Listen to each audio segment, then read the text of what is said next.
TV show a journey through existence मुख्य प्रायोजक म त इढेवा चलाउँछु। तपाईँ नि डाउनलोड गरी तुरुन्तै इन्स्टल गर्नुहोस्।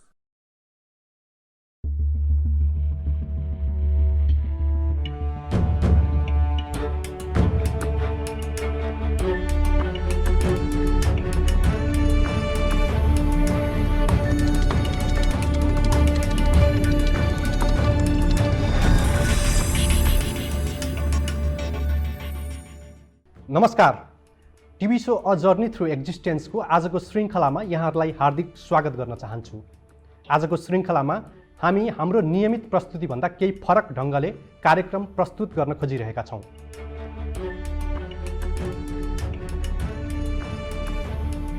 अहिले विश्वभर सम्पूर्ण मानव जातिलाई नै कोरोना भाइरसको संक्रमणको सन्तासले सताइरहेको छ। The sheer numbers of people succumbing to the coronavirus is... Nepal पनि यसबाट अछुतो रहन सकेन। नेपालमा कोरोना भाइरसको पहिलो केस 10 माघमा देखिएको थियो भने हालसम्म त्यो संख्या बढेर करिब 50,000 भन्दा बढी पुगिसकेको छ। त्यस्तै 3 जेठमा कोरोना भाइरसका कारण भएको पहिलो मृत्यु अहिले बढेर 300 भन्दा बढी पुगिसकेको छ। यस्तो विषम परिस्थितिमा सुरुका दिनदेखि नै कोरोना रोकथाम, नियन्त्रण र उपचारका लागि फ्रन्ट लाइनमा खटिएर सेवा दिइरहेका स्वास्थ्यकर्मी, सुरक्षाकर्मी, सञ्चारकर्मी लगायतको भूमिका निकै नै सराहनीय छ। उनीहरूले अहिले कस्तो अवस्थाका बावजुद पनि तपाईँ हामीलाई सेवा दिइरहेका छन्। उनीहरू कुन हदसम्मको जोखिम मोलेर काम गरिरहेका छन् त्यो हामीले सहजै अनुमान गर्न सक्छौं। एकातर्फ जसले जोखिम मोलेर हाम्रा लागि सेवा गरिरहेका छन्, विशेष गरी अग्रपंक्तिमा काम गर्ने प्रहरी, चिकित्साकर्मी लगायतमा तीव्र रूपमा बढेको संक्रमणले चिन्ता समेत अहिले थपिएको छ। नेपालमा कोरोनाका कारण थप 11 जनाको मृत्यु। कोभिड-19लाई कमजोर नआँक्न संक्रमणमुक्त चिकित्सकको। त्यस्तै अर्कातर्फ तपाईँ हाम्रो सेवाका लागि खटिएका फ्रन्ट लाइनर्स प्रति गरिने दुर्व्यवहारका घटनाहरू समेत सार्वजनिक भइरहेका छन्। जो व्यक्तिहरू आफ्नो ज्यान नै धरापमा राखेर हामी सम्पूर्णको सेवा गरिरहेका छन्, उनीहरूप्रति गरिने त्यस्ता दुर्व्यवहारले हाम्रो चेतना स्तरलाई समेत उदाङ्गो पारेको छ। यस संकटपूर्ण समयमा आफू र आफ्नालाई सुरक्षित राख्नुपर्ने त छँदैछ, त्यसका साथसाथ अग्रपंक्तिमा खटिनु हुने सम्पूर्ण व्यक्तिहरूको कार्यको सही मूल्याङ्कन गर्न पनि उत्तिकै जरुरी छ। उपचार तथा हेरचाहमा अहोरात्र खटिनुभएका सम्पूर्ण चिकित्सक, नर्सिङ स्टाफ, अन्य स्वास्थ्यकर्मी तथा सहयोगी शुभेच्छुकहरू सबैलाई स्वास्थ्य तथा जनसङ्ख्या मन्त्रालय हार्दिक धन्यवाद दिन चाहन्छ। अहिलेको यस जटिल समयमा हाम्रा लागि फ्रन्ट लाइनमा बसेर काम गर्नुहुने सम्पूर्ण व्यक्तिहरू हाम्रा लागि भगवान साबित हुनुभएको छ। उहाँहरूप्रति हामी हाम्रो कार्यक्रमको तर्फबाट हृदयदेखि हार्दिक सम्मान व्यक्त गर्न चाहन्छौँ। यसै क्रममा कोरोना रोकथामका लागि अग्रपंक्तिमा रहेर अहोरात्र खटिनुहुने सम्पूर्ण फ्रन्ट लाइनर्स प्रति सम्मान व्यक्त गर्नका लागि आजको हाम्रो प्रस्तुतिलाई केही भिन्न तरिकाबाट सञ्चालन गरिरहेका छौँ। आज हामी हाम्रो कार्यक्रममा अग्रपंक्तिमा रहेर काम गरिरहेको नेपाल प्रहरी, स्वास्थ्यकर्मी तथा रेस्क्यु टिमका प्रतिनिधिहरूसँग उहाँहरूले यो अवधिमा गर्नुभएको अनुभव, भोग्नुभएको दुःख तथा आगामी दिनहरूका कठिनाइका बारेमा कुराकानी गर्ने प्रयास गर्नेछौँ। आज हामीसँग कुराकानीका लागि सहभागी हुनुहुन्छ प्रहरी वरिष्ठ उपरीक्षक कुबेर कडायत, जो नेपाल प्रहरीको केन्द्रीय प्रवक्ता समेत हुनुहुन्छ। त्यस्तै अरुण सैन्जु, उहाँ विपद व्यवस्थापक तथा टिम RNA 16 का एक अभियन्ता हुनुहुन्छ। र डाक्टर विमल पाण्डे, जो पाटन हस्पिटलका कन्सल्टेन्ट नेफ्रोलोजिस्ट तथा कोभिड कोअर्डिनेटर हुनुहुन्छ। आउनुहोस् उहाँहरूलाई कार्यक्रममा स्वागत गरौँ।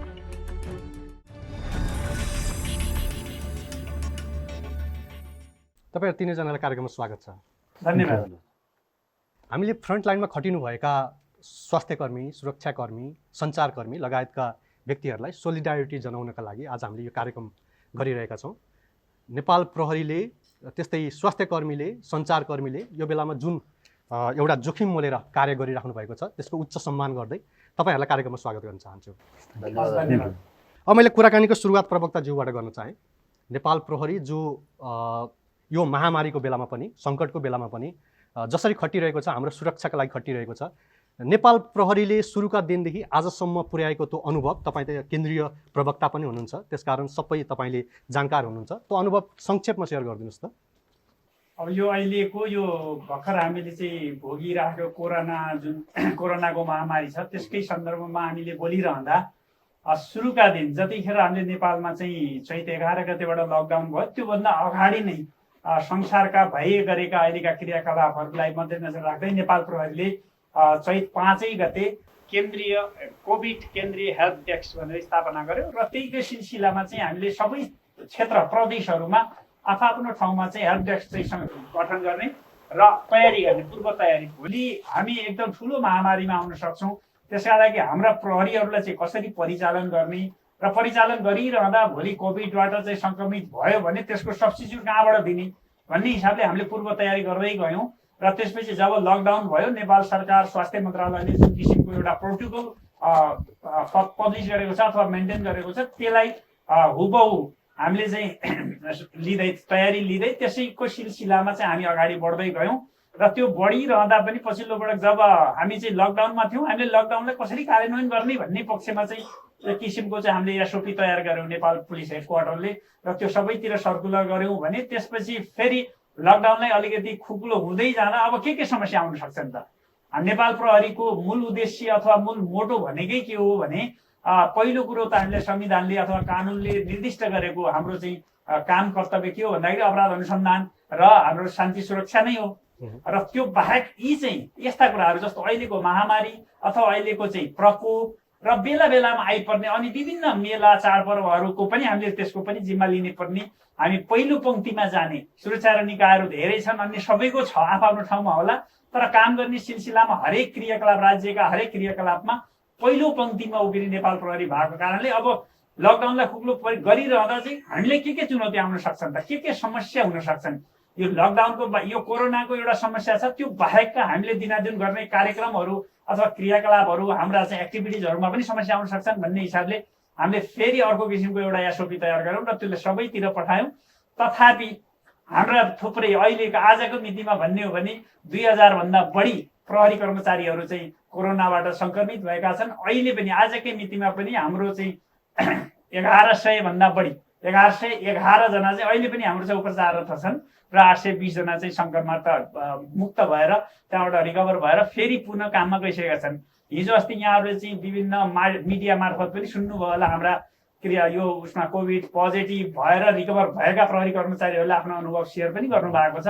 त्यसैले हाम्रो जति पनि कोभिडमा चाहिँ हाम्रो सङ्क्रमित भएका छन् सम्भवतः ती सबै कर्मचारीहरू चाहिँ खासै डेन्जर अवस्थामा छैनन्, सामान्य अवस्थामा उपचार रहेछन्, आफ्नो स्वास्थ्य लाभ गरिरहेछन् भने स्वास्थ्य लाभ गरेर फर्किसकेका 820 जना प्रहरी कर्मचारीहरू हाम्रो चाहिँ आफ्नो कार्यक्षेत्रमा गइसकेका छन्। तिनीहरू जति पनि उपचारमा छन् उहाँहरू पनि नैराश्यता छैन र जति पनि त्यहाँबाट चाहिँ रिकभर भएर फर्केका छन् उनीहरू पनि पुनः आफ्नो पहिलादेखिको प्रहरीको ऊर्जाका साथ फेरि आफ्नो कार्यक्षेत्रमा अथवा नागरिकको सेवामा चाहिँ समर्पित भइसकेको अवस्था हो।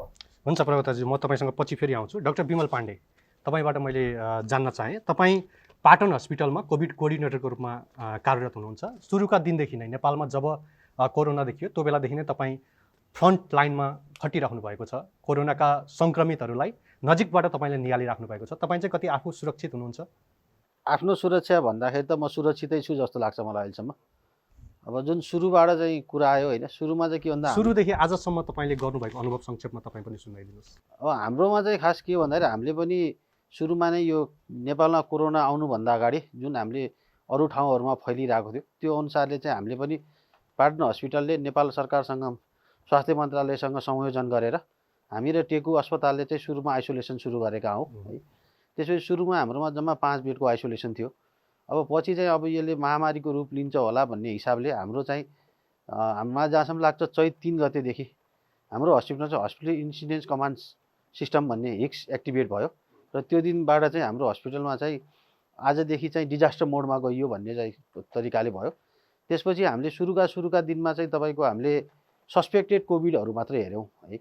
सुरुमा टेकुमा चाहिँ 2-4 जना हुनुहुन्थ्यो, त्यो बेलासम्म हाम्रोमा आइपुगेका थिएनन् र तपाईँको चाहिँ हामीले सस्पेक्टहरू स्पेसली त्यो बेलामा चाहिँ के थियो भन्दाखेरि विदेशबाट आएकाहरू सिम्टम्स लिएर आएकाहरूलाई हामीले हेर्न सुरु गऱ्यौँ र त्यो बेला चाहिँ अलिकति समस्याहरू थियो रिपोर्टदेखि लिएर नेपालमा एक ठाउँमा मात्रै PCR जाँच हुन्थ्यो हामीले चाहिँ बिरामीलाई आइसोलेसनमा राखेर त्यसपछि हामीले उहाँहरूको स्वाब सङ्कलन गरेर टेगु पठाएर टेगुबाट रिपोर्ट आएपछि हामीले गरिरहेको थियौँ त्यो गर्दा गर्दै अब भनौँ ठ्याक्कै वैशाख 1 गतेको दिन नयाँ वर्षको दिनमा चाहिँ हाम्रोमा 3 जना बिरामी आउनुभएको हो पोजिटिभ पेसेन्टहरू र वैशाख 1 गतेदेखि हामीले चाहिँ त्यसपछि बल्ल हाम्रो चाहिँ एउटा ट्रुली यो कोभिड नै भन्ने सिस्टममा पेसेन्ट हेर्न सुरु गऱ्यौँ हामीले होइन तर त्यो बिचमा चाहिँ हाम्रोमा के भन्दाखेरि हामीले अस्पतालबाट चाहिँ पहिला नै हाम्रो त्यो हस्पिटल इन्सिडेन्ट कमान्ड सिस्टम जुन एक्टिभेट भएको थियो त्यो अनुसारले चाहिँ उहाँहरूले अहिलेसम्मलाई हामीलाई सम्पूर्ण यो पिपिईदेखि लिएर गुणस्तरीय सामानहरू उपलब्ध गराइराख्नु भएको छ अहिलेसम्म पनि खासै हाम्रोमा त्यो सामानहरू पिपिईहरूमा चाहिँ कमी आएको छैन र त्यसपछि सुस्त बिस्तारै गर्दाखेरि अनि तपाईँको चाहिँ त्यसपछि केही सङ्ख्याहरू बढ्दै गए तर लकडाउनले चाहिँ काठमाडौँमा धेरै नै राम्रो असर गरेको थियो बिचमा एकचोटि काठमाडौँमा चाहिँ जब यो बिचमा लकडाउन नखोल्दासम्म त खासै धेरै सङ्क्रमितहरू पनि देखेका थिएनन् त्यो बेलासम्म चाहिँ हाम्रोमा मेनली आउने बिरामी भनेको काठमाडौँका फाटाफुट्टा बिरामी टेगुमा र हाम्रो एपिएफ अस्पताल हामीले 3टाले कोअर्डिनेट गरेर यो 3टा मात्रै नेपालमा चाहिँ कोभिड त्यतिखेर काठमाडौँमा कोभिड राख्ने अस्पताल थियो यो 3 जनाको बिचमा हामीले समन्वयन गरेर बिरामीहरू राख्न सुरु गरेका थियौँ र हामीले चाहिँ सुरुमा आइसियु खोलेर कुनै सिरियस पेसेन्टहरू त्यस्तो छ भने हामीले त्यो बेलामा त फाटाफुट्टा पेसेन्टहरू हुन्थे आइसियुमा राख्ने पनि त्यो अनुसारले चाहिँ हामीले गरिरहेका थियौँ होइन तर अहिले अब यो बिचमा अब जुन सङ्क्रमण बढ्दै गएपछि अब तपाईँको बिरामी पनि धेरै हुन लाग्यो अब त इभन तपाईँको चाहिँ सिम्टोमेटिक बिरामीलाई पनि हामीले एसिम्टोमेटिक जसलाई सिम्टम छैन अहिलेको दिनमा हामीले पार्टनर्समा त्यो पनि बन्द गरिसकेका छौँ होइन हामीले सिर्फ तपाईँको आइसियु चाहिने पेसेन्ट या चाहिँ तपाईँको सिम्टम्स भएको पेसेन्टलाई मात्रै राखेर उपचार गरिरहेछौँ किनकि अब त्यो चाहिँ एउटा अस्पताल हो उपचार गर्ने केन्द्र हो जस्तै अरू आइसोलेसन सेन्टरहरूतिर चाहिँ तपाईँको चाहिँ साधारण बिरामीहरूलाई राख्न सकिन्छ भने हामीले चाहिँ गरेका हौँ र मलाई जहाँसम्म लाग्छ हामीले नेपालमा चाहिँ होइन अहिलेसम्मको अवस्थामा हेर्दाखेरि हामीले कोभिडको अपरेसनहरू पनि गरेका छौँ होइन हामीले सुरुमा यो कोभिड पेसेन्टको पोजिटिभ हुँदै पनि हामीले चाहिँ त्यो अर्थोपेडिक सर्जरी गरेका हौँ एउटाको भएको इन्डियाबाट आउनुभएको नेपालीको चाहिँ हड्डीको अपरेसन हामीले गरेका हौँ प्रसुति पनि हामीले सुरु गरेका हौँ पोजिटिभ पेसेन्टहरूमा र आजको दिनमा हेर्दाखेरिहरू अब एकदमै अब चाहिँ कस्तो भइसक्यो भन्दाखेरि अब चाहिँ कोभिड नहेरेर अर्को उपाय छैन होइन किनकि अब कसैलाई पनि यो कोभिड हो होइन भन्ने छुटाउन नसक्ने अवस्था। डाक्टर साहबबाट अझ मैले जान्न चाहेको तपाईँ त सुरुको दिनदेखि सङ्क्रमितको उपचारमा आफै खटिराख्नु भएको छ हजुर आजको दिनसम्म आएर हेर्दाखेरि तपाईँले गरेको अनुभवबाट यो कोरोना भाइरस चाहिँ के रहेछ अब कोरोना भाइरस के रहेछ भन्दाखेरि कोरोना त एउटा भाइरसै हजुर होइन यो अहिले यो नेपाल मात्रै होइन कि यो विश्वव्यापी नै सङ्क्रमण गरिरहेछ यसले होइन कुनै ठाउँ छोडेको छैन कुनै वर्ग छोडेको छैन कुनै लिङ्गलाई छोडेको छैन यसले होइन अब यही हजुर यो चाहिँ मेन कुरा यसमा के देखिएको छ भन्दाखेरि कोरोना भाइरस भन्दैमा लाग्दैमा आत्तिहालेर मर्ने भन्ने अवस्था चाहिँ छैन यो अब यसरी सङ्क्रमण भइरहेछ कि यसले चाहिँ एक न एक दिन सबैलाई लाग्न सक्ने अवस्था आउन सक्छ होइन किनकि अहिलेको अवस्थामा पनि तपाईँले हेर्नुहुन्छ भने हाम्रो जति पनि पिसिआर पोजिटिभ छन् अराउन्ड 10%को 7 to 10% रेटमा पोजिटिभिटी देखिरहेको छ होइन तर के भन्दाखेरि यसमा मेन कुरा चाहिँ तपाईँ के छ भन्दाखेरि यो यङमा एसिम्टोमेटिकहरूमा हुँदाखेरि चाहिँ त्यही असर नपर्ला होइन तर यसले चाहिँ मेन कुरा भने जो चाहिँ हाम्रो चाहिँ समाजमा छन् होइन सुरुमा हाम्रोमा मोर्टालिटी थिएन खासै मरेको सुनिँदैन थियो आजभोलि तपाईँहरूले ख्याल गर्नुभयो होला लामो समय भइसक्यो दिनमा 8 जना 10 जना भन्दा बढीको मृत्यु भइरहेछ यो किन भन्दाखेरि यो बाहिरबाट आयो एउटा यङ पपुलेसनमा आयो पहिला यङ पपुलेसनमा आएर त्यो सीमित भएको थियो अहिले यो चाहिँ कम्युनिटीमा जान लाग्यो अब बुढाखाडामा जान लाग्यो र तपाईँको हाम्रो दीर्घ रोगीहरूमा जान लाग्यो है त्यसले गर्दाखेरि यसको मेन मोर्टालिटी र यसले गाह्रो पार्ने भनेको तपाईँको उमेर पुगेका र दीर्घ रोगीहरूलाई चाहिँ गाह्रो पारिरहेको छ र जतिसम्म पनि अहिले हामीले चाहिँ मृत्यु भएको सुन्छौँ यो भएको सुन्छौँ होइन त्यसमा तपाईँको चाहिँ एक्ज्याक्ट डाटा त थाहा तर 60 to 70% त तपाईँको त्यही पेसेन्टहरू छन्। हुन्छ डाक्टर साहब म तपाईँसँग फेरि आउँछु। अरुणजी तपाईँ 2072 सालदेखि 72 को भूकम्पदेखि विपद व्यवस्थापनमा तपाईँको समूहले काम गरिराख्नु भएको छ यो बारेमा हामी पछि कुनै दिन चर्चा गरौँला। आज चाहिँ तपाईँलाई नजिकबाट चिनाउँदाखेरि यो कोरोना भाइरस नेपालमा फैलिएपछि भएको पहिलो मृत्युको सब तपाईँहरूले व्यवस्थापन गर्न विशेष भूमिका निर्वाह गर्नुभयो।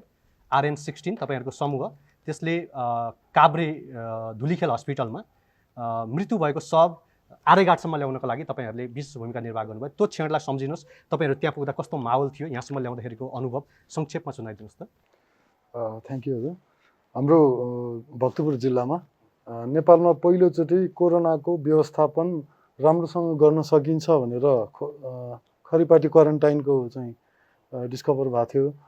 त्यहाँदेखि नै हामी चाहिँ हेर्दा एक्सपिरियन्स गर्दा जब लकडाउन भयो, लकडाउनमा पनि यदि बिरामी भयो भने के गर्ने अथवा लास केही भएर कोही बितिहाल्नु भयो भने के गर्ने भनेर त्यहाँको संयुक्त सुरक्षा फौजहरू, जिल्ला प्रशासन कार्यालय र सबै एउटा टिमवर्क भक्तपुरमा राम्रो छ। त्यो टिमवर्कले चाहिँ यो गर्दा हुन्छ भनेर हामी पहिल्यै प्रिपेयर थियौँ। अनि त्यसपछि धुलिखेल अस्पतालमा जुन नेपालको पहिलो कोरोनाबाट मृत्यु हुनुभयो, त्यति बेला पनि हामीलाई चाहिँ संयुक्त सुरक्षा फौजले नै चाहिँ हाम्रो सँगैको चाहिँ जिल्लामा चाहिँ हेल्प गर्नुपर्ने अवस्था देखियो। उता चाहिँ गाडीको कमी भएछ, हामी जानुपर्छ भन्ने जस्तो कुरा भएपछि हामी चाहिँ त्यसरी नै संयुक्त सुरक्षा त्यो बेलामा एउटा डर पनि थियो नि, सबैले त्यही हस्पिटलको एम्बुलेन्सले पनि सब ल्याउन नमानिरहेको अवस्था थियो, सबैलाई एक प्रकारको डर थियो। तपाईँहरूले त्यो साहस देखाउनु भयो? होइन, हामीले साहस त अफकोर्स हुनुपर्छ सर, तर यो त तालिमको पनि ठुलो भूमिका रहेको हुन्छ। हामीले चाहिँ सेनाकोबाट प्रहरीकोबाट हामीले तालिमहरू लियौँ, अनि हामीले त्यही तालिम चाहिँ लगभग 50-60 भन्दा बढी सङ्घ संस्थामा पनि त्यही पनि दियौँ। अनि त्यो भएर एउटा कन्फिडेन्स बिल्डअप भइरहेको थियो र त्यति बेला हामीले त्यहाँ गएर हेल्प गर्न पाउनु हाम्रो लागि गर्वको कुरा थियो भने त्यहाँ दुःखको कुरा चाहिँ हिन्दू परम्परा अनुसार जस्तो खालको दाह संस्कार हामीले सोच्थ्यौँ त्यो कुनै पनि रहन पनि सकेन, हुन पनि सकेन। उहाँहरूको आफन्त पनि खासै पशुपतिमा पनि आउन सकेन, न लास उहाँहरूले छुन सके। त्यो एउटा चाहिँ डिमाइस चाहिँ अवश्य हरेक कोभिड पेसेन्ट, डेड पेसेन्टमा चाहिँ रहन्छ। म एसएसपी साहबसँग फेरि आउन चाहेँ। तपाईँले अघि पनि उल्लेख गर्नुभयो कि हाम्रो सेवामा, हाम्रो सुरक्षाका लागि खटिनुभएका सुरक्षाकर्मी नै अहिले कयौँको सङ्ख्यामा सङ्क्रमित हुन थाल्नु भएको छ। एक प्रकारको चिन्ता पनि पैदा गरेको छ, कतै यो विपदको बेलामा हाम्रो सुरक्षामा खटिएका व्यक्तिहरू नै नहुने हुन् कि भन्ने चिन्ता पनि अहिले व्याप्त छ। तपाईँहरूले आफ्ना सङ्क्रमित प्रहरीहरूको उपचार चाहिँ कसरी गरिराख्नु भएको छ? सङ्क्रमितको उपचार सुरुमा डाक्टर साहबले भने जस्तै कोभिड डेडिकेटेड हस्पिटल भनेको एफएफको हस्पिटललाई नै सरकारले घोषणा गरेको थियो। सुरुका दिनहरूमा त्यहाँ भयो, त्यसपछि बिस्तारै यो पनि फैलिँदै गयो। किर्तिपुरमा आयुर्वेदिक हस्पिटलमा भयो, दुवाकोटमा भयो, सबै ठाउँ भयो। भने सुरुमा हाम्रा प्रहरी कर्मचारीहरू पनि जहाँ जहाँ अब खाली सिट हुन्थ्यो, बेडहरू हुन्थ्यो, त्यहाँ पठाइयो भने पछिल्लो पटक नेपाल सरकारले नेपाल प्रहरीको अस्पतालमा पनि पिसिआर ल्याब टेस्ट गर्नलाई पिसिआर ल्याबलाई दियो, अनुमति दियो। त्यसपछि कोभिड लेभल 2 हस्पिटल चाहिँ नेपाल सरकारले नै घोषणा गरेपछि अहिले अधिकांश, अहिले 400-500 जना चाहिँ हाम्रो प्रहरी कर्मचारीहरू हाम्रै हस्पिटल नेपाल प्रहरीको अस्पतालमा चाहिँ उपचार भइरहेछन् भने अझै पनि छिटपुटहरू बाँकी अरू अन्यत्र ठाउँमा पनि छन्। सङ्क्रमित भएका प्रहरीहरूको उपचार त भइरहेछ, तर हामी अहिले यहाँ बसेर कुराकानी गरिरहँदा त्यहाँ तल रोडमा खटिएका जो फ्रन्ट लाइनमा खटिएर सेवा गरिराख्नु भएको छ, सुरक्षा गरिराख्नु भएको छ, उहाँहरूको सुरक्षाको लागि चाहिँ के पहलहरू तपाईँहरूले गरिराख्नु भएको छ? अब यसको सुरक्षाको भन्ने बित्तिकै पहिलो कुरो त अब यो जुन नेपाल सरकार स्वास्थ्य मन्त्रालयले सुरक्षा मेजर्सहरू यो अपनाउनु पर्छ भन्ने छ। जस्तो अहिले हामीले मास्क लगाएर बसिरहेछौँ होइन। अब फ्रन्ट लाइनमा यदि उहाँले भने जस्तो लासै बोक्नुपर्ने अथवा घाइतेलाई उठाउनु पर्ने अथवा मान्छेलाई चाहिँ नियन्त्रणमा लिनुपर्ने खालको परिस्थितिमा छ पिपी लाउने गर्छ हाम्रो पनि पहिलो लेयरमा बस्नेहरूले। त्योभन्दा पछि अलिक सेकेन्ड लेयरमा बस्नेहरूले चाहिँ अब फेस सिल्डका कुराहरू भयो, त्यसपछि मास्कका कुरा भयो होइन, त्यसपछि पन्जाहरू लाउँछ भने थर्ड लेयरमा बस्नेहरूले चाहिँ हामीले चाहिँ मास्क लाउने र पन्जा लाउने पनि गरेका छ। तपाईँहरूले बाटोमा सडकमा पनि देख्नुहुन्छ प्रत्येक ट्राफिकले चाहिँ फेस सिल्ड लगाएको हुन्छ। किन भन्दा कि ट्राफिकले हाम्रो कामको सिलसिलै कस्तो छ भने हामीले बाहिर ननिस्केर सम्भव छैन। हामीले चाहिँ हात खुट्टा युज गर्नै पर्ने हुन्छ प्रहरीले, किनभने हामी अब अहिले सडकमा ट्राफिक बसेको छ, एक्सिडेन्ट भयो भने त्यहाँको घाइतेसँग चाहिँ त कोरोना नेगेटिभ पोजिटिभ भनिराख्न त सम्भव छैन। हामीले पहिलो कुरो भनेको त उद्धार हो, मानवीयको हिसाबले चाहिँ उद्धार गर्नुपर्ने हुन्छ। त्यसैले त्यसलाई उद्धार गर्नुपर्ने भयो भने त त्यस गर्नुपर्ने हुन्छ। त्यस्तो भयो भने अब बेला बेलामा चाहिँ अब विपत्तिहरू आइपर्छ। जस्तो अहिले पनि नेपालका विभिन्न ठाउँमा चाहिँ हिजो आज ठुल्ठुला दैवी प्रकोपहरू आएको छ। त्यहाँ गइरहँदा कहिलेकाहीँ त्यहाँ कस्तो पनि अवस्था आउन सक्छ भने हामी त्यो सुरक्षाका मेजर्सहरू नअपनाउन सकिने अवस्था पनि आउन सक्छ। त्यसरी पनि हामीले चाहिँ तुरन्त हाम फाल्नुपर्ने, रेस्क्युहरू गर्नुपर्ने, पहिला त लाइफको सवालको कुराहरू हुन्छ। त्यस्तो गर्नुपर्ने परिस्थितिमा हामी तपाईँले भने जस्तै असाध्यै जोखिममा त छ नै, तथापि हामी जोखिममा हुँदाहुँदै, हामी रिस्कमा हुँदाहुँदै, रिस्क जोनमा हुँदाहुँदै पनि हामी हाम्रो कर्तव्यबाट अथवा नेपाल प्रहरी एज अ राज्यको पहिलो पङ्क्तिमा अग्रसर भएर काम गर्ने जिम्मेवारी पाएको, कानुनले पनि जिम्मेवारी दिएको सङ्गठन भएको हुनाले हामी सबै नेपाल प्रहरीका सकल दर्जाका सबै प्रहरी कर्मचारीहरू हामी त्योबाट विमुख हुनै सक्दैनौँ। चाहे हामी तपाईँलाई विगतको पनि इतिहास थाहा छ, उहाँले भने जस्तो भुइँचालोमा आउँदा हाम्रा थुप्रै प्रहरी कर्मचारीका घरहरू भत्किएका थिए, तर हामी चाहिँ अर्काको घरमा चाहिँ सहयोग गर्नलाई ड्युटीमा खटेर, त्यो हाम्रो धर्म हो भनेको नेपाल प्रहरीको जिम्मेवारीमा पर्छ। त्यसैले हामी जिम्मेवारी भन्दा बाहिर विमुख हुनै सक्दैनौँ। तथापि हामीले यो सुरक्षाका मेजर्सहरू नेपाल सरकारले अथवा नेपाल प्रहरी सङ्गठनले अथवा प्रदेशहरूले अथवा विभिन्न एनजिओहरूले जुन हामीलाई उपलब्ध भएका साधन स्रोतहरू छन् त्यो हामीले प्रायोरिटी कसरी गरेका छौँ भन्दाखेरि जो पहिलो पङ्क्तिमा खटिन्छ अथवा जो सडकमा खटिन्छ, फिल्डमा खटिन्छ, त्यसलाई प्रायोरिटी दिएर चाहिँ ती साधनहरूलाई चाहिँ प्रयोग गर्न दिएका छौँ। एसएसपी साहब, तपाईँले नेपालभरिका प्रहरीहरूको दुःख कष्टहरू पनि बुझ्नु भएको छ होला। कस्ता खाले दुःख कष्ट अथवा यो बिचमा भोग्नु परेका समस्याहरू उहाँहरूले सुनाउनुहुन्छ? अब अहिले यो बिचमा अब दुःख कष्ट त स्वाभाविक हिसाबले हाम्रो फ्रन्ट लाइनमा काम गर्ने, हामीले अघि पनि भन्यौँ विभिन्न किसिमका आपद विपदमा प्रहरी नै हो। यदि नेपालमा चाहिँ हामीले अर्को शब्दमा भन्यो भने नेपाल प्रहरीको विकल्प नेपाल प्रहरी नै हो, अरू हुनै सक्दैन। जुन हामीलाई दिएको छ जिम्मेवारी, कानुनले राज्यले जिम्मेवारी दिएको छ, त्योबाट हामी विमुख हुनै सक्दैनौँ। हामी जन्मजातै नेपाल प्रहरीमा भर्ना भएदेखि नै हामी त्यो किसिमको चाहिँ मोराल लिएर, त्यो किसिमको ऊर्जा लिएर हामी कार्यक्षेत्रमा खटिन्छौँ। तथापि अब अहिलेको पछिल्लो परिस्थितिमा तपाईँले यो भन्यो भने अब हाम्रो 4-5 महिनादेखि हाम्रा प्रहरी कर्मचारीहरू बिदा जान पाएका छैनन् होइन, घर जान पाएको अवस्था छैन, जान सकिने अवस्था पनि छैन होइन। त्यो बाहेकका अन्य अब अहिलेको बसाइका समस्याहरू छन्। हाम्रा ब्यारेकहरू पहिला बन्दाखेरिको ब्यारेकहरू अहिलेको यो प्रोटोकलले मापदण्ड दिए जस्तो 3 फिटको अथवा 6 फिटको चाहिँ 6 फिटको 3 मिटरका डिस्टेन्समा सुत्नुपर्छ भन्ने खालका मापदण्डमा त बनेका छैनन्। हामी संयुक्त मेसमा खाना गर्छौँ, हामी त्यो मेसको व्यवस्थापन पनि यो अहिलेकोलाई चाहिँ मध्यनजर राखेर बनाइएका होइन। यी थुप्रै गुनासाहरू त छन् अथवा समस्याहरू छन्। तथापि अब हामीले बिस्तारै ती कुराहरूलाई चाहिँ म्यानेज गर्ने हिसाबले जस्तो अब ब्यारेकहरूलाई अलिकति खुक्लो पार्ने, अनि त्यसपछि त्योबाट बरु नजिकको घरहरू भाडामा लिएर हुन्छ कि अथवा हामीले चाहिँ टेन्ट हालेर बाहिर त्यसरी चाहिँ बस्ने गरेका छौँ भने भान्सालाई पनि अब एकैचोटि सबै प्रहरी कर्मचारी चाहिँ मिसम्याच हिसाबले खाना खाँदाखेरि भोलि सङ्क्रमण बढ्न सक्छ, क्लोज कन्ट्याक्टमा आउन सक्छ भन्ने हिसाबले चाहिँ ब्लक वाइज एउटा ब्लकमा काम गर्ने प्रहरीले चाहिँ एकचोटि खाना खान्छ, अर्को त्यसपछि अर्को लिक गर्छ। र अनि जुन ब्यारेकभित्र अफिसभित्र जुन मेजर्सहरू, सेक्युरिटीका मेजर्सहरू हामीले अप्नाउनुपर्छ, सेनिटाइजरका कुराहरू होलान् अथवा हात धुने कुराहरू होलान् होइन, त्यो कुराहरूलाई चाहिँ सरसफाइ कुराहरू, बेला बेलामा ब्यारेक अफिसहरूलाई चाहिँ डिसइन्स्पेक्सन गर्ने कुराहरू यी चाहिँ निरन्तर भइरहेको छ। डाक्टर विमल, तपाईँले अहिले म सुरक्षित छु भन्नुभयो, तर उपचारमा खटिएका स्वास्थ्य कर्मीहरू नै सङ्क्रमित भएको घटनाहरू अथवा सङ्क्रमित पनि भइराख्नु भएको छ। तपाईँहरू चाहिँ कसरी आफूलाई सुरक्षित राखिराख्नु भएको छ तथा स्वास्थ्य कर्मीहरूलाई चाहिँ आफूलाई सुरक्षित कसरी राख्नुपर्छ? होइन, अब यो तपाईँले जुन कोरोनाकै कुरा गर्दाखेरि त सुरक्षित भन्ने त कोही पनि छैन हजुर। अहिलेसम्म मलाई लागेको छैन, मलाई पोजिटिभ नदेखिया हुनाले म आफूलाई चाहिँ अहिलेसम्म सुरक्षित छु भनिरहेको छु होइन। तपाईँले डाटा हेर्नुभयो भने पनि संसारमा सबभन्दा बढी पेसेन्ट बाहेक होइन सरेकाहरू भनेका स्वास्थ्यकर्मी र सुरक्षाकर्मी या त्योसँग सम्बन्धित फ्रन्ट लाइनरहरू नै हुन्। हाम्रो देशमा पनि कुनै विवाद छैन, हाम्रोमा पनि धेरै नै स्वास्थ्यकर्मीहरू अहिले हेर्नुहोस् अस्पतालहरू बन्द भइरहेछन् स्वास्थ्यकर्मीहरू सङ्क्रमित भएर होइन। अब भोलिको दिनमा यो धेरै स्वास्थ्यकर्मी चाहिँ सङ्क्रमित भएर उपचार नपाउने अवस्था पनि आउनसक्छ भन्ने एकतिरको सोचाइ हुनसक्छ होइन। तर अब मेन कुरा त्यही हो हजुर, हामी स्वास्थ्यकर्मीहरू पनि मेन कुरा आफूलाई बच्नलाई अब त्यही हो जो फ्रन्ट लाइनर होइन, जसले चाहिँ तपाईँको चाहिँ कोभिडसँग डिल गरेछ उनीहरू त फुल पिपिई गियरमै जानुपर्ने हुन्छ होइन। त्यो फुल पिपिई गियरमा पनि कस्तो भन्दाखेरि तपाईँको 12 घन्टा काम गर्नलाई सम्भव छैन हजुर है। 12 घन्टामा साँच्चै भन्ने हो भने त्यो जुन भाइजर लाइन्छ, मास्क लाइन्छ होइन, जसवटा कुरा गरिन्छ, तर त्यो 12 घन्टासम्म एउटा मास्कलाई नहल्लाएर केही गरेर बस्नलाई मानिसले सक्दैन होइन। त्यो झन् लामो समय जति बस्छ त्यति उसको चाहिँ त्यो पिपी डिसफङ्सन हुने या चाहिँ युज भएर बिग्रिन सक्छ। त्यसैले चाहिँ अब सकेसम्म चाहिँ तपाईँको चाहिँ फ्रन्ट लाइनरहरू जसले कोभिडमा हेर्छन् उनीहरूले चाहिँ तपाईँको फुल गियर पिपी N95 लगाएर छिर्नुपर्ने हुन्छ अनि त्यो आफ्नो त्यो सबैबाट नै त्यो गर्नुपर्ने हुन्छ।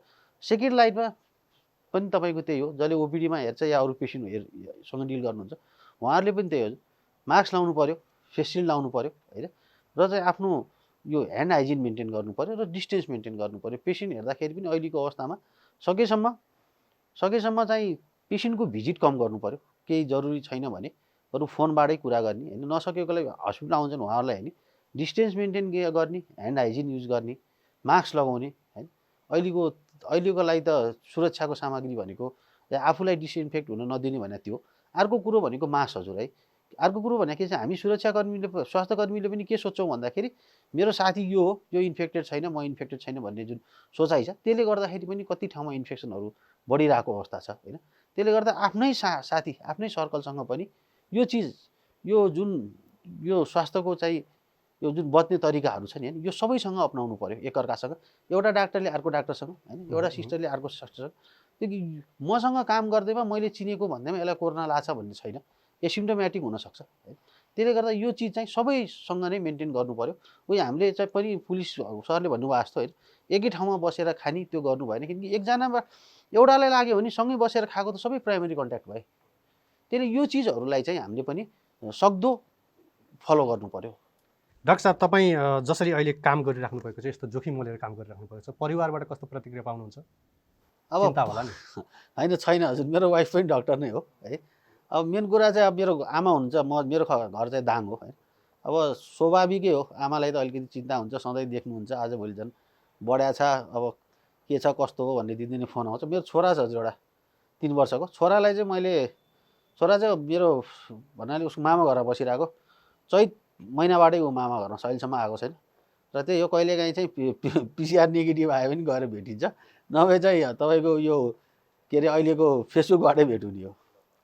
अरुणजी, तपाईँ जुन मैले पहिलो सब तपाईँहरूले व्यवस्थापन गर्नुभयो, त्यहाँबाट आजको दिनसम्म तपाईँहरूले यो सङ्क्रमण जोखिम नियन्त्रणका लागि के कार्यहरू गर्नुभयो त्यो संक्षेपमा बताइदिनुहोस्। साथसाथै तपाईँले यो बिचमा भोग्नु परेका कठिनाइहरू पनि संक्षेपमा बताइदिनुहोस् न।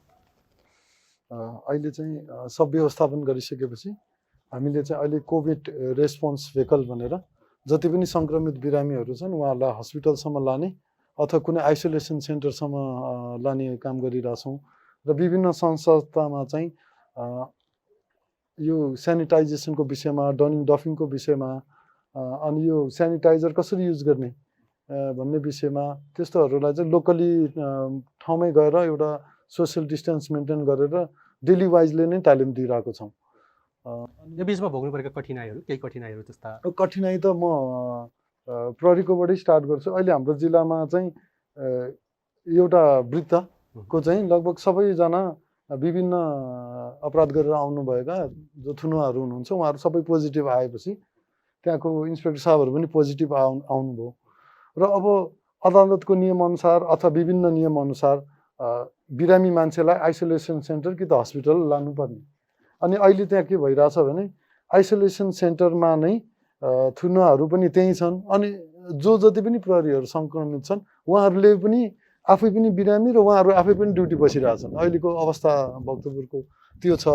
र डाक्टर साहबले भने जस्तो एउटा पब्लिक ह्यारेसमेन्ट चाहिँ अफकोर्स हामीलाई पनि छ। हामीलाई पनि घरमा चाहिँ हामी जाँदाखेरि पनि मान्छेहरूले अर्कै तरिकाले हेरिदिने अथवा कसैले त साँच्चीकै पनि हामी दिनभरि हस्पिटल बस्छौँ, तपाईँहरू दिनभरि हामीहरू चाहिँ घरमा बस्छौँ, त्यो चाहिँ मिल्दैन भन्ने खालको ह्यारेसमेन्टहरू पनि हामीले पाएको छौँ हजुर। अनि यो लगायत हामीले अरूहरू जस्तै यो एम्बुलेन्स चालक सनमा चाहिँ जस्तै पिपी सुटको कमीहरू भयो भने हाम्रो जिल्ला प्रशासन कार्यालय, संयुक्त सुरक्षा फोर्सहरू सबै हामी एउटै टिम भएर चाहिँ कहाँ के पुर्याउने, कसलाई लिन जाने, कस्तो खालको व्यवस्थापन गर्दाखेरि अझै मोर रिलायबल हुन्छ। र हाम्रोमा त अहिले क्वारेन्टाइन सेन्टर पनि आइसोलेसन सेन्टरमा ट्रान्सफर भएको छ र त्यो एउटा सफल ट्रान्सफर हामी गर्नु खोज्दैछौँ। र त्यहाँ प्रदेश 1 र 2 को होल्डिङ एरियाजहरूमा पनि हामीले सकभर कोरोना नियन्त्रणभन्दा सङ्क्रमण चाहिँ कम्युनिटीमा नजाओस् भन्ने चाहिँ हामीले कन्ट्रोल मेकानिजम चाहिँ लर्निङ बाई डुइङ गरिरहेछौँ हजुर। एसएफसी साहबसँग म फेरि आउन चाहेँ। यो दुर्व्यवहारका घटनाका विभिन्न सार्वजनिक भइरहेका छन् दुर्व्यवहारका घटनाहरू। फ्रन्ट लाइनमा बसेका स्वास्थ्यकर्मी त्यस्तै प्रहरीमाथि पनि दुर्व्यवहार भएको घटना, हिजो मात्रैको घटना पनि हामीले लिन सक्छौँ। यस्ता दुर्व्यवहारका घटनाहरू सार्वजनिक भइराख्दा प्रहरीले चाहिँ यसलाई कसरी हेरेको छ? मैले यसलाई यसरी गरौँ, हामी पहिलो कुरो त के हो भने यो रोग भाइरसबाट सर्ने भएको हुनाले यो नयाँ रोग हो हाम्रो लागि। हामी यसको लागि मानसिक हिसाबले शारीरिक हिसाबले पहिला पनि तयार छैनौँ। दोस्रो कुरो अहिले अरुणजीले भने जस्तो हाम्रो सोसियल सोचाइहरूका कुराहरू, सामाजिक संरचना, सामाजिक सोचाइ, मानसिकता भनौँ न, अहिले अर्को शब्दमा भन्दाखेरि हाम्रो मानसिकतामा चेन्ज नआएको कारणले पनि हामीलाई यी भएको छन्। र अर्को कुरो के हो भने जुन अहिले चाहे स्वास्थ्य कर्मी चाहे सञ्चारकर्मी पनि फ्रन्टलाइनै हो, तपाईँहरू पनि सञ्चारकर्मी स्वास्थ्यकर्मी भयो अथवा सुरक्षाकर्मीहरूमाथि जुन किसिमको दुर्व्यवहार भइरहेको छ, यसले चाहिँ के निम्त्याउँछ त भन्दाखेरि यसले झन् यसलाई रोगलाई बढुवा दिने हो। यसका लागि चाहिँ के हो त उपाय भनेको के हो त भन्दाखेरि एउटा सेल्फ डिसिप्लिन हो। सबैभन्दा महत्त्वपूर्ण भनेको हरेक क्षेत्रमा लागू हुने भनेको सेल्फ डिसिप्लिनै हो।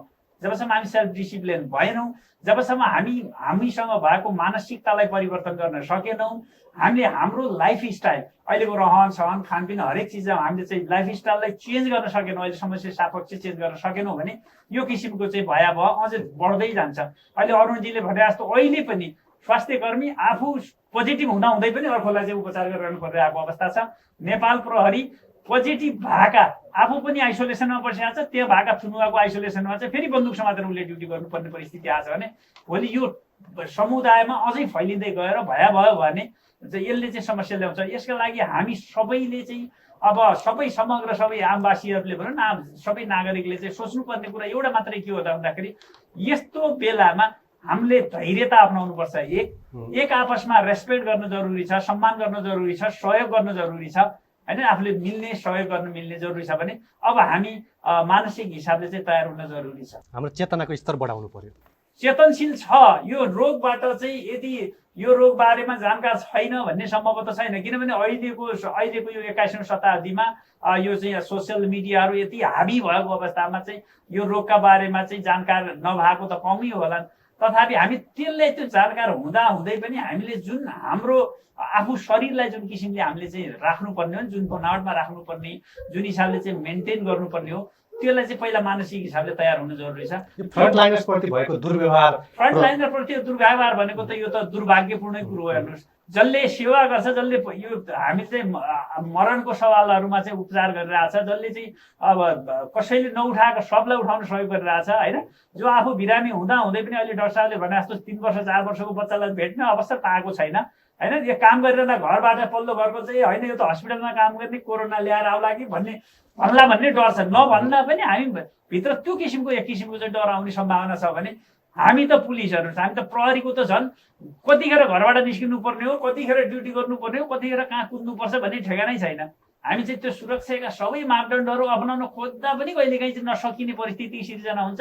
हामीले त्यसरी चाहिँ गर्नुपर्ने भावनाले यो जुन किसिमको दुर्व्यवहार भएको छ, यो एउटा एक किसिमले भन्ने भने हामी चाहिँ कानुनको शब्दमा भन्यो भने यो त जघन्य अपराध हो भन्छु मैले। एसोसिएट साहब, यही प्रसङ्गमा मैले तपाईसँग एउटा जिज्ञासा राख्न खोजेँ, यसलाई अन्यथा रूपमा नलिदिनु होला, मैले मौका मात्रै छोप्न खोजेको। सुरक्षाकर्मीबाटै स्वास्थ्यकर्मीहरू दुर्व्यवहार भएको घटनाहरू पनि यदाकदा हामीले सुनिरहेछौँ। हामीले डाक्टर केसीकै प्रसङ्ग पनि लिन सक्छौँ। यसलाई चाहिँ कसरी लिनुभएको छ? TV show a journey through एक्जिस्टेन्सद्वारा जनहितमा जारी सन्देश। नमस्ते, म doctor Vimal Pandey, clinical coordinator कोभिड-19 पाटन स्वास्थ्य विज्ञान प्रतिष्ठान पाटन हस्पिटल। एउटा म चाहिँ के भन्न चाहन्छु भनेपछि जुन हामीले कोभिड लगाइसकेका बिरामीहरू जो चाहिँ पूर्ण रूपले ठिक भइसक्नु भएको छ, उहाँहरूले एउटा पुण्य कमाउने मौका नगुमाउनु होला हैन। तपाईको प्लाज्मा दिएर, तपाईको रगत दिएर कसैको ज्यान बच्न सक्छ भने अवश्य पनि प्लाज्मा दान गरेर कुनै अर्को एकजना बिरामीलाई बचाउने काम गर्नु होला। धन्यवाद। TV show a journey through एक्जिस्टेन्सद्वारा जनहितमा जारी सन्देश। नमस्ते, म नेपाल प्रहरीको प्रवक्ता प्रहरी वरिष्ठ उपरीक्षक कुबेर कडायत। यहाँहरू सबै आम नागरिकलाई के अनुरोध गरौँ भने अहिलेको यो महामारीबाट बच्नको लागि नेपाल सरकार स्वास्थ्य मन्त्रालयले जुन किसिमको प्रोटोकल तयार गरेको छ अथवा सरकारले जुन किसिमको अनुरोध गरेको छ त्यसलाई हुबहु कार्यान्वयनमा ल्याएर आफू पनि बचौँ, अरूलाई पनि बचाउँ र यो सम्बन्धी काममा अग्रसर भएर खटिएका फ्रन्टलाइनरहरूलाई यहाँहरूले पूर्ण सहयोग गरौँ। यहीबाट चाहिँ हामी महामारीबाट बच्न सक्छौँ, रोक्न सक्छौँ। धन्यवाद। TV show a journey through एक्जिस्टेन्सद्वारा जनहितमा जारी सन्देश। नमस्कार, म आकस्मिक उद्धारक अरुण सैँजु।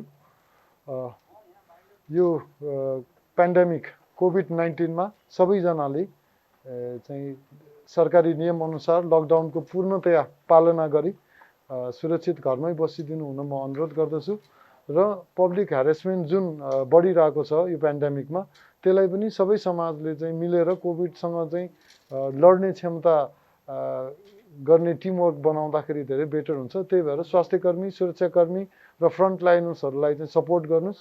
उहाँहरूको चाहिँ पोजिटिभिटीलाई अझै तपाईँहरूले चाहिँ बढी इन्डिभर गर्नुहोस्। म त्यही भन्न चाहन्छु। Thank you.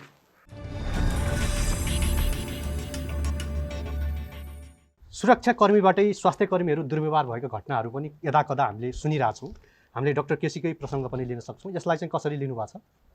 होइन, यो कतिपय म डाक्टर केसीको बारेमा त ठ्याक्कै भन्न सकिँदैन। कतिपय कहिलेकाहीँ अवस्था कस्तो हुन्छ भने डाक्टर साहबले अहिले भने जस्तो मैले चाहेर पनि मेरो छोराछोरीलाई भेट्न पाएको छैन भने जस्तो कहिलेकाहीँ हामीले चाहेर पनि स्वास्थ्यकर्मी हो भनेर थाहा पाउँदै पनि सञ्चारकर्मीको थाहा पाउँदै पनि कुनै किसिमका त्यस्ता किसिमको परिस्थिति कारणले चाहिँ हामीले रोक्नुपर्ने परिस्थिति सिर्जना हुनसक्छ होइन। त्यो बेलामा चाहिँ अलिकति सामान्य त्यो किसिमको चाहिँ भएको भए बेग्लै हो। नत्र अन्यथा अहिलेको परिस्थिति अथवा काम गरिरहँदाको परिस्थितिमा त्यो किसिममा घटना घट्नु हुँदैन। यदि घटिहाल्यो भने त दुर्भाग्य हो। यदि प्रहरीको तर्फबाट त्यो किसिमका भएको छन् भने त्यसलाई सच्याइनुपर्छ। प्रहरी त कानुनी दायरामा आउँछ। हामीले कारबाही गरेका थुप्रै घटनाहरू छन्। फ्रन्ट लाइनमा खटिनुभएका स्वास्थ्यकर्मी, सुरक्षाकर्मी, सञ्चारकर्मी बिच चाहिँ एकअर्कामा कोअर्डिनेसन अथवा कस्तो खाले कोअर्डिनेसनको आवश्यकता छ जस्तो तपाईँलाई लाग्छ? होइन, कोअर्डिनेसन त अहिले अब काठमाडौँकै हकमा भन्ने हो भने मलाई लाग्छ राम्रो कोअर्डिनेसन छ। किनभने हाम्रो नेपाल प्रहरीकै पनि हस्पिटल छ होइन। हस्पिटलमा डाक्टर साहबहरू हुनुहुन्छ। त्यहाँ पनि अब तपाईँले थाहा पाउनु भएको होला, हाम्रो अब डिआइजी भनेको माथिल्लो लेभलको गरिन्छ। डिआइजी डाक्टर 2 जना डिआइजी पनि पोजिटिभ हुनुभयो। त्योभन्दा माथि 1 जना मात्रै हुन्छ एआइजी। अब उहाँहरूको चाहिँ सबै हस्पिटलहरू सबै डाक्टर साहबहरूसँग राम्रो कोअर्डिनेसन छ। जिल्लामा पनि डिडिएमसी भन्ने हुन्छ, त्यसको मार्फत सबै सङ्घका सबै तत् निकाय भनौँ न सबैसँग चाहिँ हाम्रो चाहिँ त्यो मात्रै होइन, त्यो बाहेकका बाहिरी अरू एनजिओहरू हुनसक्छ, आइएनजिओहरू हुन्छ, त्योसँग कन्सर्न व्यक्तिहरू पनि हुनसक्छ, इन्डिभिजुअल व्यक्तिसँग पनि हाम्रो कोअर्डिनेसन राम्रो छ। यो अझै राम्रो हुन जरुरी छ ठान्छु। डाक्टर साहब, दुर्व्यवहारका घटनाहरू, स्वास्थ्यकर्मीमाथि भएका दुर्व्यवहारका घटनाहरूले तपाईँहरूलाई काम गर्नको लागि अथवा यो जोखिम मोलेर तपाईँहरूले काम गरिरहँदाखेरि तपाईँहरूको मनोबल उच्च राख्न अथवा त्यसले कम गराउने त्यस्तो प्रभावहरू केही पार्छ? होइन हजुर, अब यो जुन दुर्व्यवहारको कुरा आउँछ त्यसले त जसलाई पनि मनोबल त कम गराइहाल्छ। तर मनोबल कम भयो भन्दैमा अहिलेसम्म कुनै पनि स्वास्थ्यकर्मीले चाहिँ ठाउँ छोडेर म उपचार गर्दिनँ भनेर अहिलेसम्म कोही पनि निक्लिएका छैनन् होइन। यही नै ठुलो कुरा सम्झौँ। तपाईँले आज के भन्न चाहनुहुन्छ? दुर्व्यवहार गर्नु होइन, कसैलाई दुर्व्यवहार गर्नु, यो गर्नु भनेको त उसको नितान्त गर्ने मान्छेहरूको चाहिँ शिक्षित कतिको शिक्षित छ होइन, कति उसको सोचाइ के छ त्यसमा भर पर्छ हजुर। फ्रन्ट लाइनर्सप्रति भएको दुर्व्यवहारले हाम्रो चेतना स्तरलाई उदाङ्गो पारेको छ। त्यस्ता व्यक्तिहरूलाई तपाईँ यो प्लेटफर्मबाट के भन्न चाहनुहुन्छ? होइन, त्यस्तो व्यक्तिहरूलाई त मेन कुरो त्यो व्यक्तिहरूले अहिलेको अवस्थामा सोच्नु पर्यो कि होइन। जुन अहिलेको अवस्थामा भइरहेछ नि, मान्छेले चाहिँ यो कोभिड केही पनि होइन, एक तरिकाको मान्छे छन् हो। यो ओपन संसार डेमोक्रेटिक भएको देशमा होइन, सबै मान्छेको सोचाइ एउटै हुँदैन, सबैको भिन्दा भिन्दै भएर नै यो भएको हो।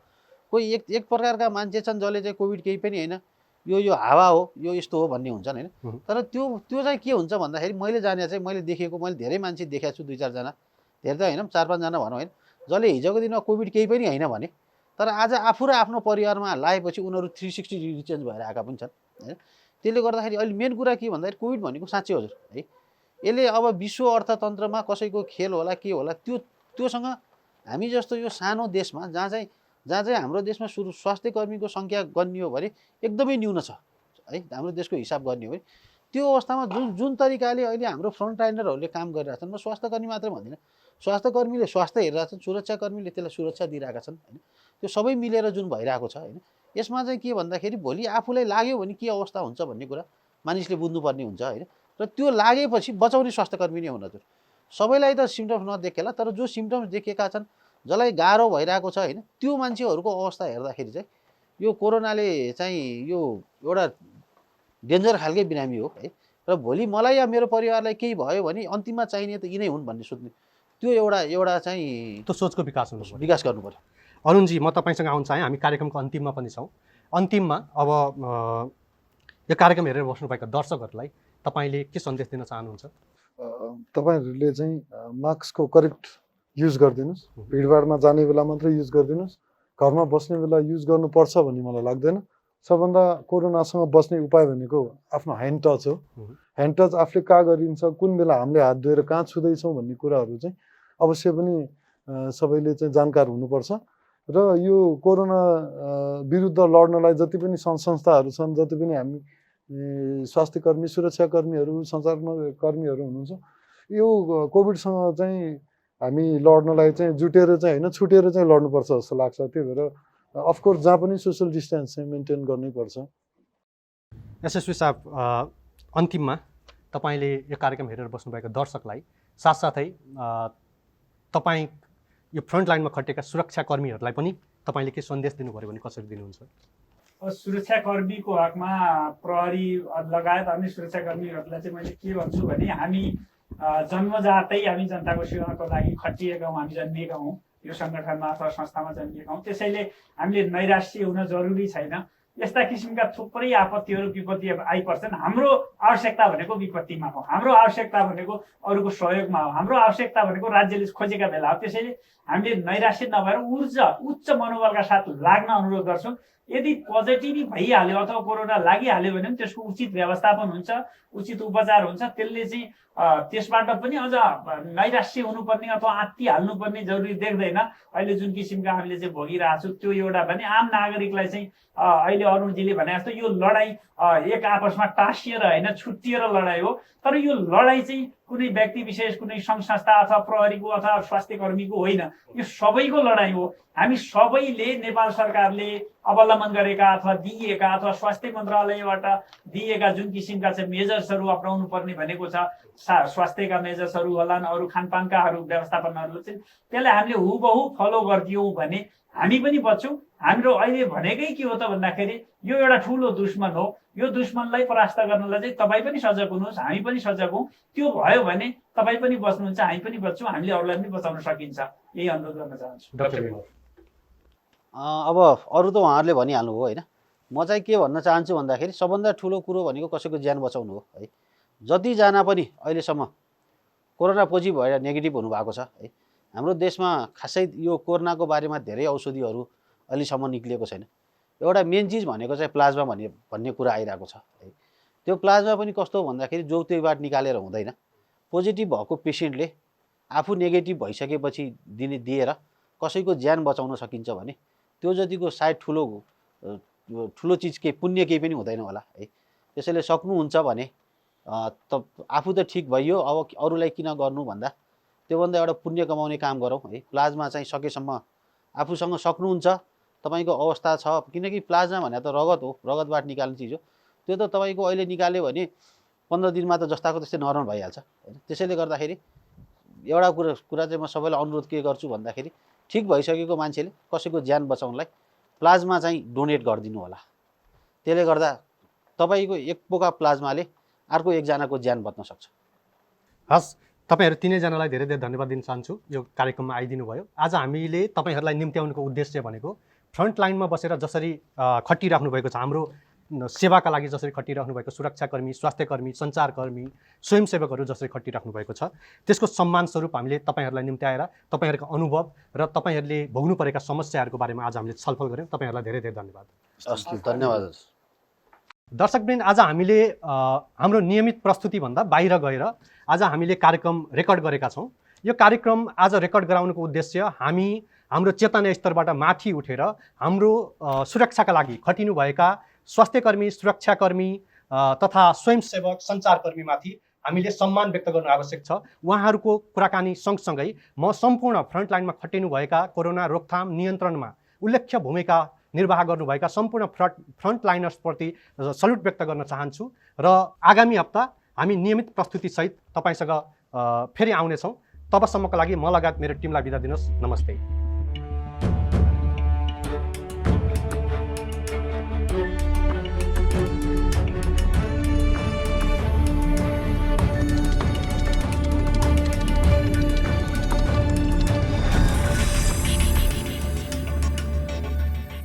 सूचना रमाइलोसँगै कमाई पनि।